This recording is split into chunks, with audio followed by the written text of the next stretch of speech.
আসসালামু আলাইকুম রহমতুল্লাহ। হোম টুটর একাডেমিতে তোমাদের জানাই স্বাগত। আশা করি তোমরা ভালো আছো। আজ আমি তোমাদের সাথে আলোচনা করবো নবম শ্রেণী ইতিহাস ও সামাজিক বিজ্ঞান নিয়ে প্রথম অধ্যায় প্রকৃতি ও সমাজ অনুসন্ধান নিয়ে।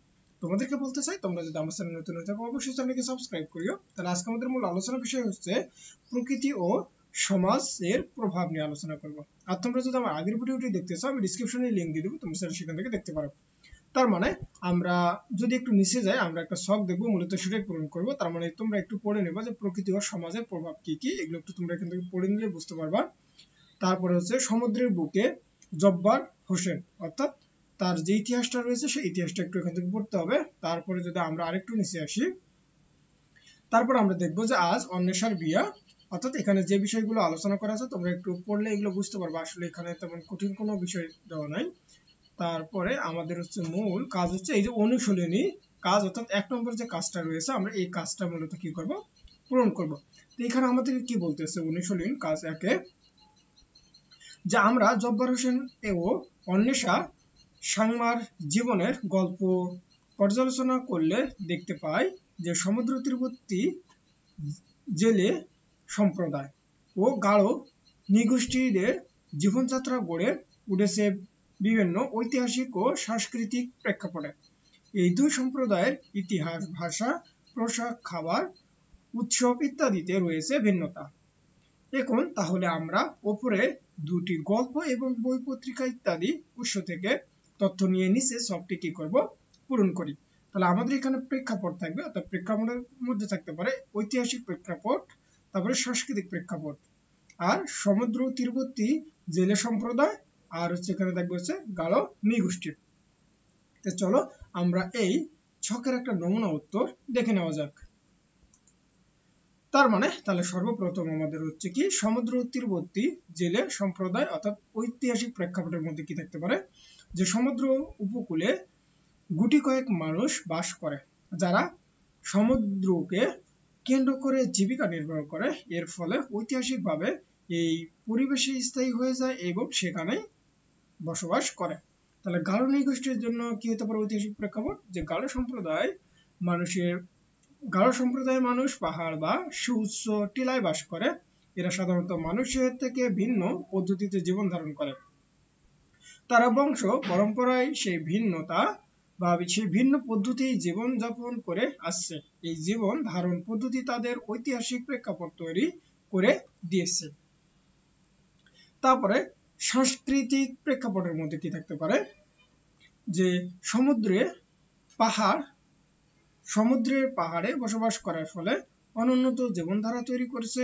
তারা প্রায়শই শিক্ষার আলো থেকে বঞ্চিত থাকে এবং তারা প্রতিনিয়ত প্রাকৃতিক দুর্যোগের সাথে কি করে, মোকাবেলা করে। তাহলে গারোদের ক্ষেত্রে কি হবে, যে তাদের দৈনন্দিন সামাজিক কর্মকাণ্ডে অনেক বৈচিত্র্য রয়েছে, যেমন তাদের খাবার দাবার, তারপরে ভাষা, পোশাক, ধর্মীয় অনুষ্ঠান, উৎসব ইত্যাদি বৈচিত্র্যপূর্ণ হয়ে থাকে এবং এগুলো তাদের সাংস্কৃতিক প্রেক্ষাপটের নিদর্শন। তাহলে আশা করছি তোমরা এতটুকু বুঝতে পারছো। এইবার অনুশীলন কাজ 2 আমাদেরকে কি বলতেছে, যে জেলে সম্প্রদায় ও গাঢ় নৃগোষ্ঠীর নিজ দেশ ইতিহাস ও সংস্কৃতি সেই অঞ্চলের প্রাকৃতিক ও সামাজিক উপাদান কিভাবে প্রভাবিত করে সেই বিষয়টি শনাক্ত করে নিচে ছক দুটি কি করো, পূরণ করো। অর্থাৎ আমরা যদি নিচের ছক দুটি যদি পূরণ করি, তাহলে এখানে আমাদের থাকবে হচ্ছে জেলে সম্প্রদায়, ঐতিহাসিক প্রেক্ষাপট, আর হচ্ছে সাংস্কৃতিক প্রেক্ষাপট। তাহলে এখানে লিখতে হবে প্রাকৃতিক উপাদান আর হচ্ছে সামাজিক উপাদান। তো চলো আমরা এর একটা নমুনা উত্তর দেখে নেওয়া যাক। তাহলে এখানে জেলে সম্প্রদায়ের আমরা কি কি বের করব, একটা হচ্ছে ঐতিহাসিক প্রেক্ষাপট আর একটা হচ্ছে কি সাংস্কৃতিক প্রেক্ষাপট। তাহলে প্রাকৃতিক উপাদানের মধ্যে কি থাকবে, যে সমুদ্র উপকূলে গুটি কয়েক মানুষ বাস করে যারা সমুদ্রকে কেন্দ্র করে জীবিকা নির্বাহ করে।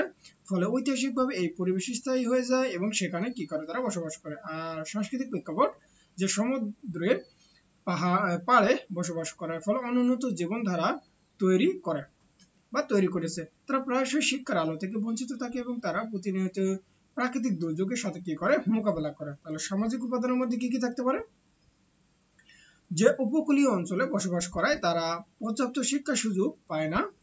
এর ফলে তারা ঐতিহাসিকভাবে বংশ পরম্পরা নিরক্ষর থেকে যায়। তারা বাঙালি হলেও তাদের ভাষা ভঙ্গি অন্যদের থেকে আলাদা। তাদের উৎসব সাধারণ জনগোষ্ঠী থেকে আলাদা। তাহলে আশা করি তোমরা এতটুকু বুঝতে পারছো। যে এইবার আমরা দেখব হচ্ছে গারো নৃগোষ্ঠী, তাদের ঐতিহাসিক প্রেক্ষাপট, সাংস্কৃতিক প্রেক্ষাপট, তাহলে এখানে প্রাকৃতিক উপাদান থাকবে আর সামাজিক উপাদান থাকবে। তো চলো এর আমরা একটা নমুনা উত্তর দেখে নেওয়া যাক। তাহলে এইবার হচ্ছে আমার গারো নৃগোষ্ঠী। তাহলে প্রাকৃতিক উপাদানের মধ্যে এখানে কি কি থাকতে পারে, যে ঐতিহাসিক প্রেক্ষাপট, যেমন তারা প্রজন্মের পর প্রজন্ম পাহাড়ে বসবাস করে, ফলে জীবনযাত্রা পাহাড় কেন্দ্রিক হয়ে ওঠে। আর সাংস্কৃতিক প্রেক্ষাপটের মধ্যে থাকতে পারে যে তাদের সমাজ ব্যবস্থা পাহাড়ে গড়ে ওঠে, কারণ তাদের ঘরবাড়ি, দোকান বাজার এবং শিক্ষা প্রতিষ্ঠানে পাহাড়ি হয়ে থাকে। তারপর সামাজিক উপাদানের মধ্যে থাকতে পারে তাদের ভাষা উৎসব বাঙালিদের থেকে আলাদা, যা ঐতিহাসিক নিদর্শনতার বহিঃপ্রকাশ। আর তাদের সাংস্কৃতিক কাঠামো তৈরি হয় বিশেষ করে মাতৃতান্ত্রিক পারিবারিক ব্যবস্থার কারণে। তাহলে আশা করি তোমরা এতটুকু বুঝতে পারছো। তাহলে আজকের মতো এই পর্যন্তই। তাহলে তোমরা সকলে ভালো থাকো, সুস্থ থাকবা। আল্লাহ হাফেজ।